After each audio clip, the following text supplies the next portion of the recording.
এ পর্যায়ে গাইবান্ধা জেলায় আমাদের মধ্যে বক্তব্য রাখবেন 2024-এর অভ্যুত্থানের মহানায়ক,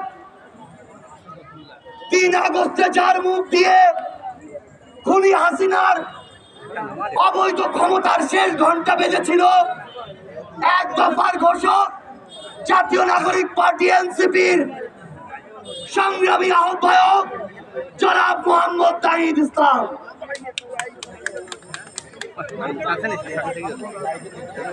গাইবান্ধাবাসী, আসসালামু আলাইকুম। জাতীয় নাগরিক পার্টি এনসিপির পক্ষ থেকে আপনাদেরকে জানাই এই জুলাই মাসের রক্তিম শুভেচ্ছা।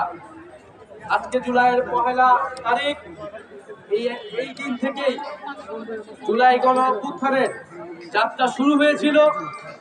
বৈষম্য বিরোধী ছাত্র আন্দোলনের ব্যানারে 2024 সালে সারা বাংলাদেশের ছাত্র সমাজ একটি যৌক্তিক ও ন্যায্য দাবিতে আন্দোলনে নেমে এসেছিল এবং সেই আন্দোলনে যখন খুনি হাসিনার সরকার পুলিশ এবং ছাত্রলীগ দিয়ে দমন পীড়ন চালায়, ছাত্রদের উপরে, সাধারণ জনগণের উপরে নির্বিচারে গুলি চালায়, তখন ছাত্র, শ্রমিক, সাধারণ জনগণ সবাই এক দফার দাবিতে রাজপথে নেমে এসেছিল। আমরা জানি গাইবান্ধার 6 জনেরও অধিক ব্যক্তি শহীদ হয়েছেন এই গণ অভ্যুত্থানে। বাংলাদেশের এই দ্বিতীয় স্বাধীনতার জন্য গাইবান্ধাবাসীর এই আত্মত্যাগ বাংলাদেশের মানুষ, জাতীয় নাগরিক পার্টি চিরকাল ধরে মনে রাখবে, শ্রদ্ধার সাথে স্মরণ করবে সেই সকল শহীদদের।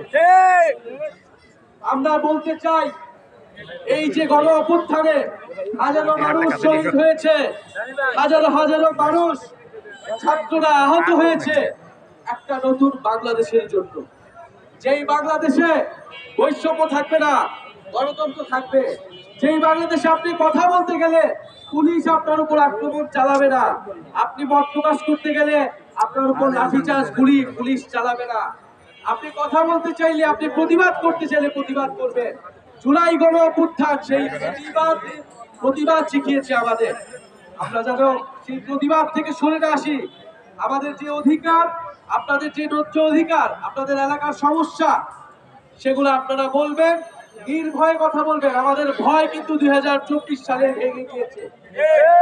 নতুন কোন করে ভয়ের সংস্কৃতি বাংলাদেশে আমরা আর গড়ে উঠতে দেব না।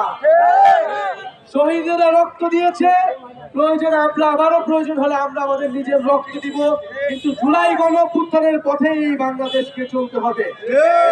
প্রিয় গাইবান্ধাবাসী, আমরা জানি রংপুর, গাইবান্ধা বাংলাদেশের অন্যতম দরিদ্র অঞ্চলগুলোর মধ্যে